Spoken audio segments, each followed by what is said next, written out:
Va inson 5 yil bo'ldi sen bilan yashayotganimga. Farzand yo'q, tushundingmi? Xullas ajrashamiz.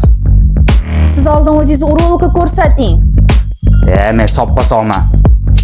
Assalomu alaykum. Va alaykum assalom. Doktor, analizlarimni ko'rib bering. Nima shikoyat okajon? 5 yildan beri farzandsizman, Aha. lekin soppa solma. Farzand kerak baribir doktor. Ayolim bilan ajrashmoqchiman. 5 yildan beri farzandsizlik. Farzand ko'rish 50% otaga, 50% onaga bog'liq hisoblanadi. Faqatgina o'g'il farzand ko'rish otaga bog'liq hisoblanadi. Analizlaringizni ko'rib chiqdim, spermogrammada yaxshigina o'zgarishlar bor. Hamda gormonal o'zgarishlar kiryapti. Eng muhimi bu yerda sizda chap tomonlama 3-stepen varikatsiyani aniqlandi. Bir tomon moyaklaringiz kichrayib bormoqda. Doktor, buni davosi bormi? Farzandli bo'la olamanmi? Albatta siz sababini qiling. Yarim soatlik operatsiya sizni farzandli bo'lishingizga sababchi bo'lishi mumkin.